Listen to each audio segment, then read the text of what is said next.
Alright folks, welcome to the second part of our rail guide series along the Huntington Sub. Today we're going to travel from Huntington west to La Grande, Oregon. Should be a good run. We got a few spots here to talk about, and hopefully you enjoy this route. I would say for the most part, all you need is realistically along this area, you just really need a car. You don't need anything special like a 4x4 truck or anything like that. That was my experience. We'll talk about Oxman Curve because that is a known place. They had some no trespassing signs, so I did not go past those signs. But for that, I would probably suggest an SUV if you went out there. Like I said, it was a dirt road, and I didn't actually make it to Oxman Curve. But with those no trespassing signs, that was enough to keep me away. But it was a dirt road out there. This, folks, is Huntington, Oregon. You can railfan in town. There's a little yard there. Basically, I railfan just, I guess you'd call it West Huntington. There's a railroad crossing, which you'll see. And it's not the best angle, I'm not going to lie. But if you want to be close up and at a grade crossing, it's a decent place to be. Huntington, like I said, it has a little yard there, and the best thing to do from Huntington is basically be on that old US Highway 30, which you see there, and follow the train, get on I-84, and just head north. Hey folks, we're here at CPN 388. I just call it West Huntington here. Got a nice little tiny bridge there. And then you got a curve right around the corner. We got one that's due in, so I think it's going to be kind of a slower area. Might be alright.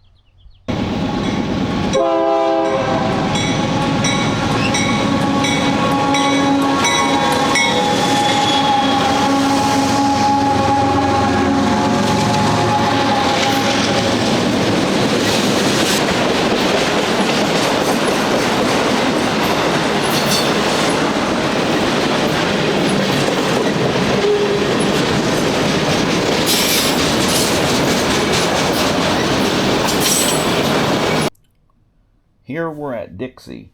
Now, it might say Dixie on the map there, but realistically, the off-ramp from I-84 is going to say Rye Valley Lane. Anyways, when you get off, assuming you're heading west on I-84, you'll go off the off-ramp, and then you'll make a left, which is the only way you can realistically go, and then you'll go over the set of tracks there. And you can park nearby, so it's not a problem. Good shots because you're on top of the bridge, so you got some good shots. Not a whole lot of people go there, except for you might get folks that drive past you that either live out there or that are going hiking. All right.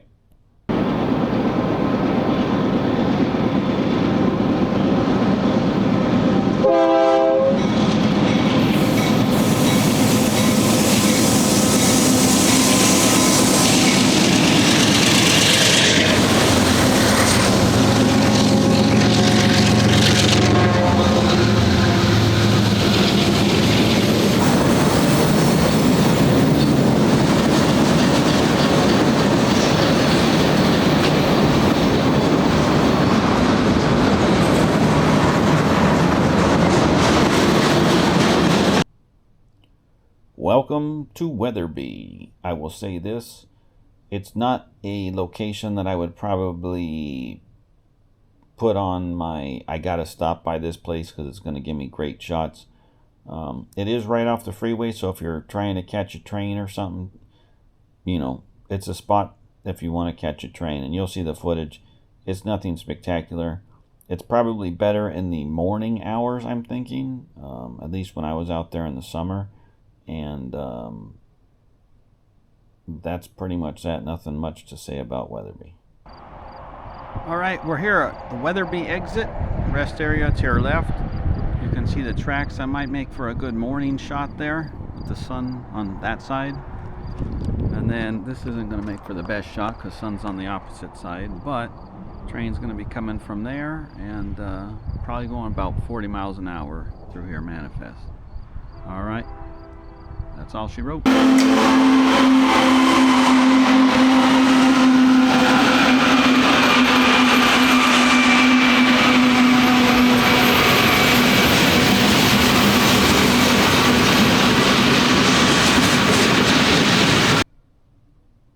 Welcome to Durkee, Oregon. Yes, that's right.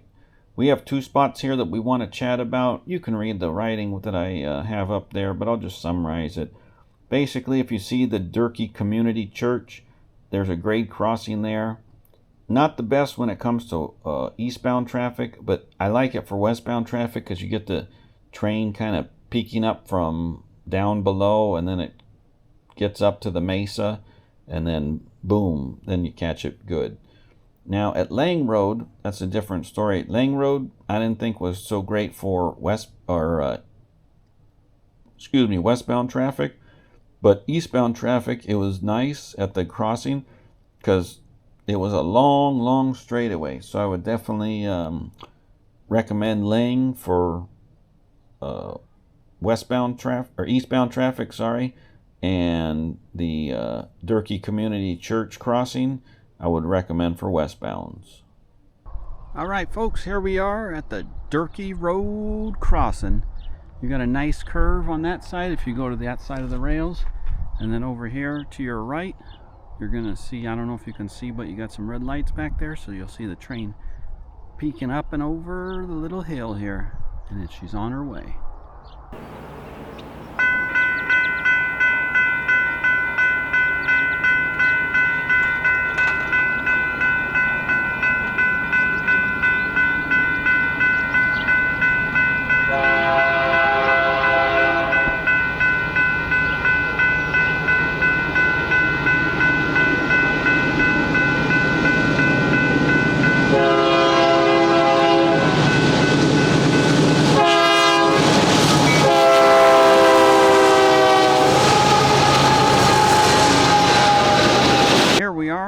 We are at Lang Road, which is in Durkee.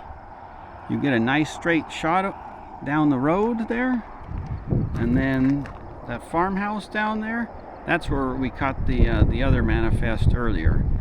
As you can tell, it's got a pretty nice little curve there. All right, that's all. We got to get the action.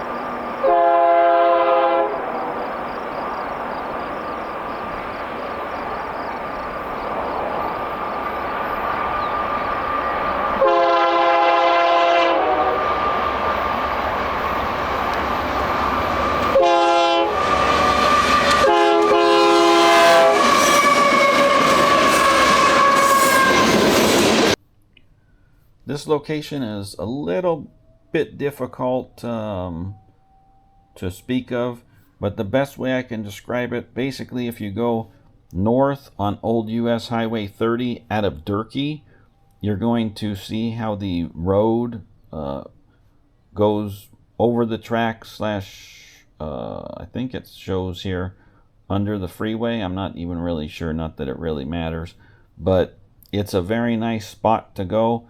You can park nearby, you can see your vehicle. Once again, you're on an asphalt road, so no problems there. And you can catch traffic either way, westbound or eastbound. I would say westbound traffic a little nicer because it kind of comes out of a nice little cut there.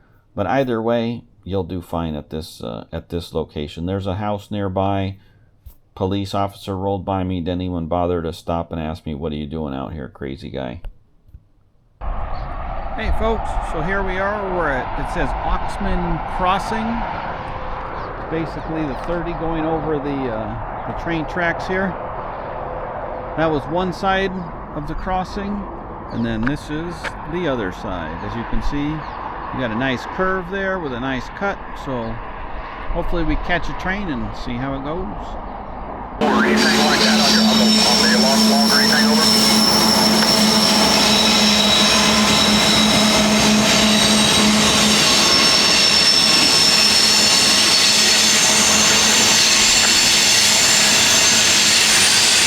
That time when you seen the over?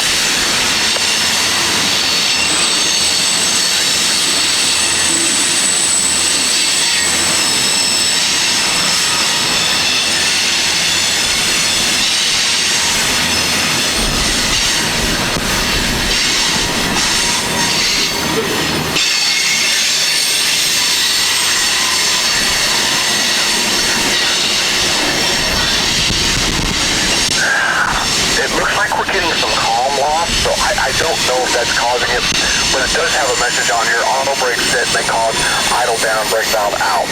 But right before, each time I see that, it's showing a calm loss, and then it's showing the calm's coming back. So that's maybe what's going on. So I can see it over and over on here. Over.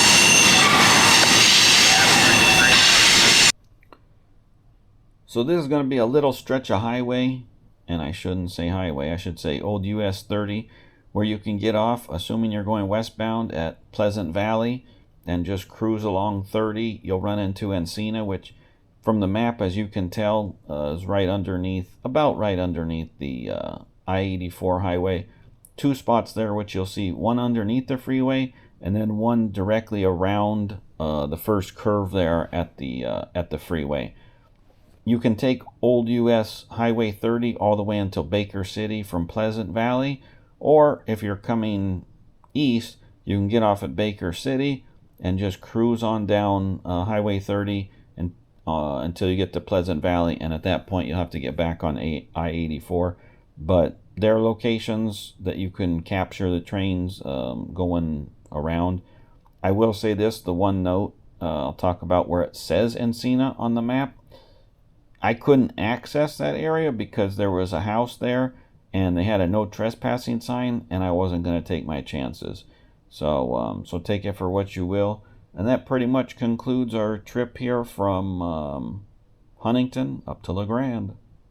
Here we are at Encina. We're underneath the 84. You can see a sign saying begin descending grade because we're at a summit.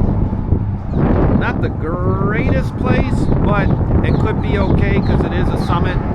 Go a little bit beyond here, maybe hop over the barbed wire and maybe you get a good shot. I'll have to check it out next time. No video from here. Okay folks, we're still at Encina. Anyways, if you go around that curve there, you're going to come across to a road, but you can't take that road even though it leads to the tracks that says private property, no trespassing. I don't know if that's the way it'll be when you come out here, but that's what it said, so I couldn't get it. But that's where we're standing, right underneath the freeway there, I-84. If you come a little bit, as you can see here, you've got a beautiful curve. Probably maybe climb up a little bit on the mountain, I'm not sure, or this hill I should say, and you could get some good shots. Maybe you're straight ahead there, you could probably get some good shots head on from both ways, probably at the apex of the what do you call it, at the track there at the curve. So that's it for Encina.